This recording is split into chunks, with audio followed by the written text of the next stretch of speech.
Hello friends and welcome back to the Cigars channel. Today me and Billy are back to give you a brand new cigar review. That's right, today we are taking a look at the new Carrillo Endure Robusto.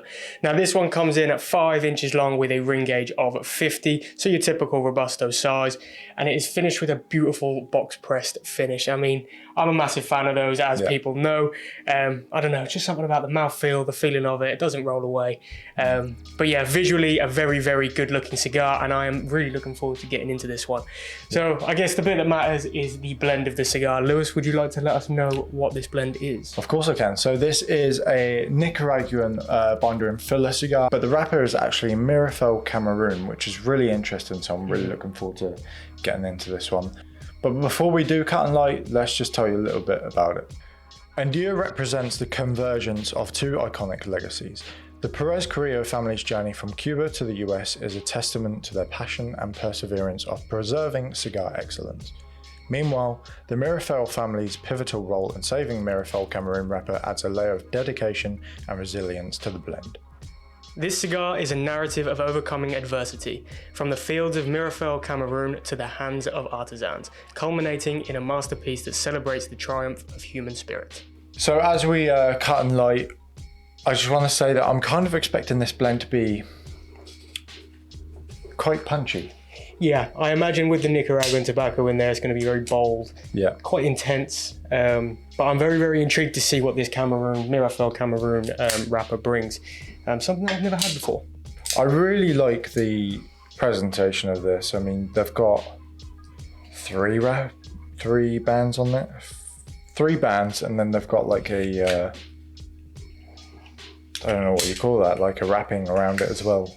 Similar to what you see on the Fonseca cigars. Yeah, I was going to say, the only other brand that I know exactly, or know that does that, is the Fonseca brand. Yeah, it's really cool. I tell you what though, orange isn't exactly my favourite colour, but it looks really good on this cigar. And I feel like it really complements the colour of the wrapper. And the darker features in the band kind of makes that orange pop even more. Yeah. But yeah, a visually very, very good looking cigar, as I mentioned earlier. But yeah, should we get it lit? See what the first third brings? Let's do it. It's got a nice aroma. I was going to say, straight off the bat, I'm getting like an orangey kind of flavour. Really, really easy airflow. The smoke output is incredible as well. Wow. First impressions though, very impressive. In terms of flavour profile, it's a very intense flavour profile. It's very, very bold, in my opinion. Which, again, I really, really enjoy a bold cigar. Nicaraguan tobacco is something that I seem to go back to more often than not nowadays. But yeah, this is definitely, as expected, got that bold, punchy flavour profile straight off the bat. But I suppose we'll get through the first third and then we can check in with the guys and see where this takes us. Let's do it. Okay, so we've made our way through to the middle third. Firstly, I'm going to talk about construction. I think the draw, I was a bit surprised at first because it was a very easy draw, and I don't really know how I feel about that. It makes me worry about construction with the burn and everything. But it's held up pretty well. I mean, it's not the most perfect straight burn, but I've not had any issues, not had to relight it. There's a really good smoke output. The ash does hold on quite well, so I've got no complaints. No, I agree. I think construction wise, as you say, when you take that first draw and you get a real open airflow, it's like, okay, is there sort of enough tobacco in there, etc., etc. But as you say, no issues too much anywhere. The only thing I might say is that the ash is a little bit flaky for me. Okay. You can kind of see it on there, but the burn, absolutely perfect. I've had a few tears in the wrapper here and there, but I think that's just where I pulled the bands off. So it's probably a fault of mine rather than the producer. But we'll talk about flavour notes. I think we kind of agree roughly what we're kind of getting. Yeah. I would say it's a very rich cigar, it's very robust, flavours of earth. Subtle hints of spice in there as well. Yeah. But then towards like the back end, the last sort of flavour profile that lingers is like a nice sweet pine woody kind of flavour. But as I say, very, very well balanced, rich, robust, and from literally first light all the way through so far, that flavour has not died down. Yeah. Even inch. Like, it is prominent flavour from start to finish so far. 100%. I will just add that sweetness that I got at the start, I'm not getting that as much now, but the saltiness, saltiness was beautiful. Really enjoyed that. Sorry? You mentioned you got a little bit of that citrusy, orangey kind of bitterness that a I was little mentioning bit, but before. it's gone. I feel like that was, I retrohaled, and I feel like it came with the retrohale. Yeah. So that surprised me, but that's pretty much gone. I will say though, if we go back to the palate, and we talk about the different sections on the palate, relating to that, it's quite acidic, and it doesn't sound great when you say it out loud, but it makes sense. Like, I don't know, it's not bad. It's not a bad thing. It's impressive. Yeah, very, very enjoyable cigar so far. Mine's just gone out, but I think we're just waiting for everyone to catch up. I'm a slow smoker. Yeah, that's fine. But yeah, so far I think very, very enjoyable. As we mentioned, good construction as far as it goes so far.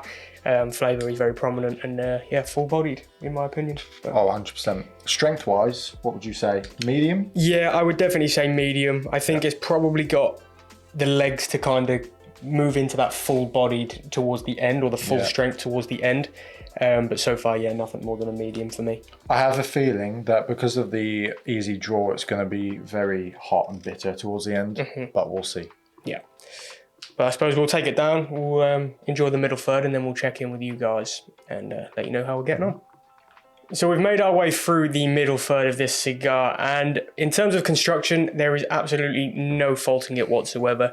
It stayed pretty true. As I say, the ash has firmed up quite nicely as well. It was a little bit flaky to begin with for myself, but as I say, it's kind of corrected itself and way more solid now. Draw, again, quite a loose draw, but the burn has pretty much stayed straight the entire time. So, as I say, no complaints on that front. Flavour profile though, I'd say it's changed ever so slightly, but we'll come to you, Lewis. What do you think? I agree. I would say it's not as intense as it started off with. In terms of flavour? In terms of flavour, yeah. I would say it, again, as I mentioned earlier, that bitterness, that's coming through now. And there's that sort of bright metallic taste. And I'm not quite sure how I feel about it.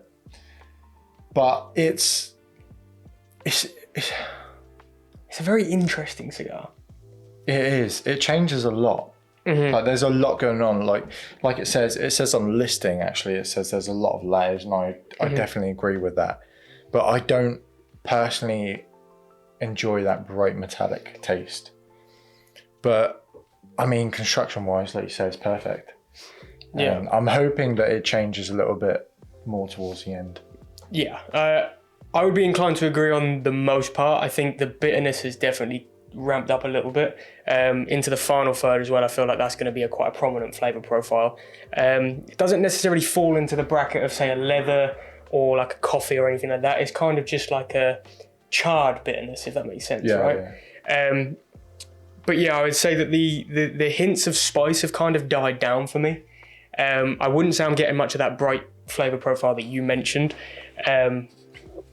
But yeah, as you say, it's a very complex and very layered kind of cigar, and there's definitely a lot going on that kind of keeps you thinking and wondering what's going to come next.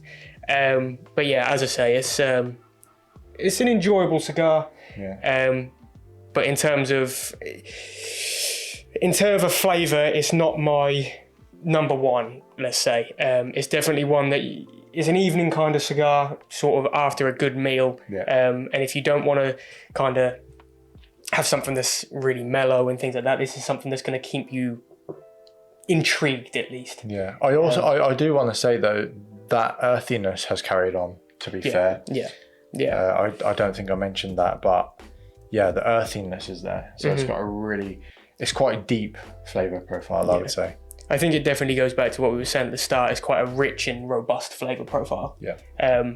But yeah, as I said, there's no real complaints. It's an enjoyable cigar. But if you're looking for something that's kind of mellow, a little bit more easygoing, it may not be for you. But if you want a cigar that's going to really grab your attention and keep you intrigued from start to finish, this is definitely one that kind of takes you on a little bit of a journey. Yeah. But as I say, we've still got the final third to go, and maybe that will change again. But we'll take it down and we'll see where it takes us. Let's do it. So we've made our way through to the final third now, and I think we both agree that it's kind of done a full circle. It's really interesting, isn't it? Yeah. Do you want to tell us a little bit about what you're experiencing? Yeah, of course. So, as I say, we had a little bit of conversation off camera just to go over our thoughts and things like that. And as you say, we've come to the idea that, as you say, it's done a round full circle, and that kind of nice citrus, bright kind of taste has kind of come back. The bitterness for myself has died down quite significantly, and it's kind of give a finish to this cigar that I really was not expecting. It kind of geared up all the way through to have a real bitter, strong, punchy finish, and it's kind of then gone back to the start where it's mellowed out slightly. It's quite smooth now, yeah, and ironically, it's not hot. It's not burning hot whatsoever. It's a very cool smoke, which is odd considering we're like, what, an inch from the end? Yeah. It's very weird, but flavor profile is very, very nice. That saltiness has come back. That citrus that we got, the earthy tones, the woody notes. It's a really nice, complex cigar. Yeah, it's kind of a cigar that, as I briefly mentioned in the middle third of this cigar, but it takes you on a journey.